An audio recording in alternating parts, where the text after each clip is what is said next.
I've been getting a lot of questions on the Moto RAZR Plus, specifically on the hinge, because a lot of reviews apparently didn't cover this or didn't think it was an issue.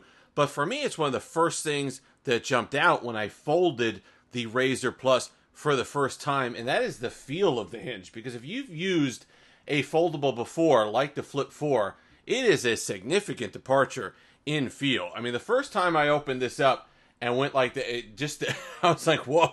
Okay, buddy, this is a lot different from what we're used to. Not as solid, not as robust. And that's not necessarily a bad thing. You know, there might be something to say for that the tolerances don't feel as tight on the RAZR Plus as they do on something like the Flip 4. And, you know, that might be some built-in error there. There might be a way that some things could get inside the hinge mechanism and it still keeps going. You know, tight tolerances are not always the best when it comes to design, because little imperfections that get into the mechanism could really gum up the work. So I don't know if that was Moto's intention there, if that was the reason why they did it this way. It's not, while it's the first one that we've had kind of mass adoption, you know, readily available here in the United States on launch, it's not their first generation foldable. They had two RAZRs that folded before this one, before the RAZR Plus. So they've had some practice at this, but it does have some concerning things about it.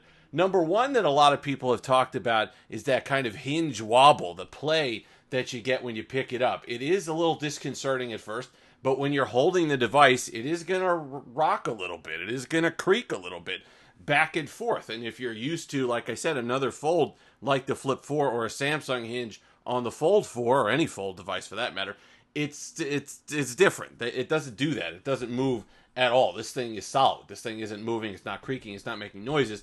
That is not the case with your RAZR Plus. Now, that being said, you know, I've got a few flips in here, a few hundred flips and folds, if not more than that, at this point, and I really haven't had an issue with it. It doesn't feel bad.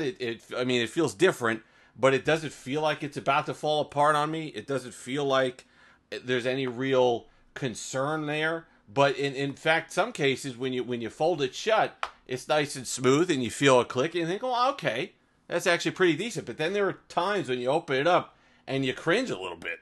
And I don't know if that's warranted. I don't know if that's the difference between, like I said, between the teardrop that you have here, which will actually close flat, and then something like the Galaxy where you can see through it and it doesn't close flat. Maybe that's the difference in the mechanism where the teardrop closing flat requires that. I know that part of the difference is the Moto hinge isn't designed to articulate like the other hinge is, like on the Flip 4. It's really, you kind of are okay doing this, right? You could kind of go 90-degree angle and then closed. It's not really meant to survive at any orientation, so the hinge doesn't have to keep that tension all the way across the open and close. So that might be part of it as well. But so far, so good.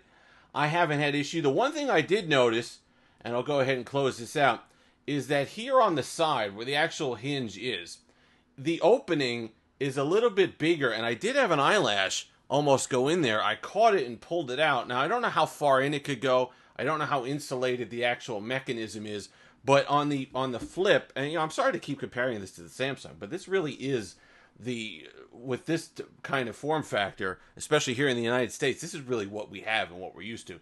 But if you can see that there, the opening and the actual gap is a lot less. It's smaller.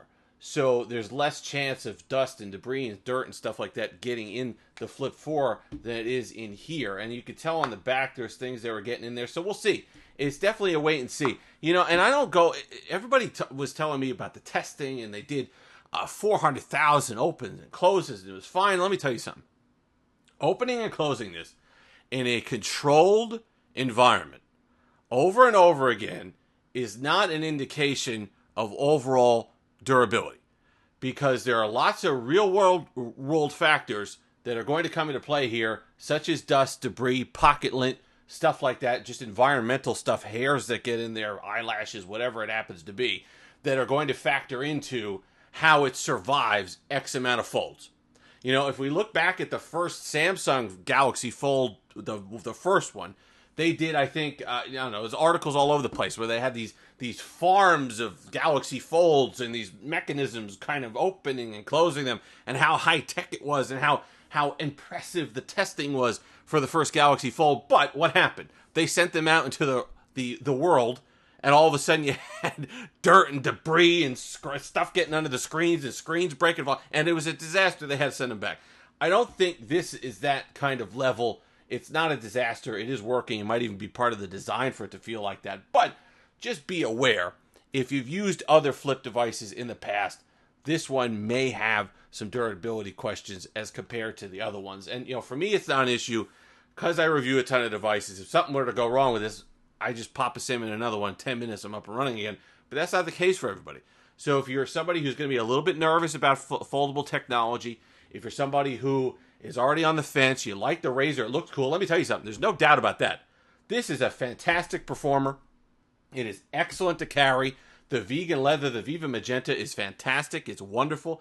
I love the design. I love the fact that it's thinner than the Flip 4. I love the way it works. I love the software. I love the screen material. The plastic or the coating that they use on it feels a lot better than the Flip 4. So that's something. It doesn't, I'm not as worried about it perhaps flicking up here on the edges. And I don't get as much, for some reason, I haven't gotten as much dust around the edges as well so far between the screen protector and the lip of the phone. That might be because it closes flat. There might be something to that where dust and debris really doesn't get in there, so it could be an advantage. But overall, as far as just liking it and using it and cool factor, this is an amazing phone. Link will be in the description, by the way. Does help the channel, but I'm going to use this thing, like I said, until it breaks.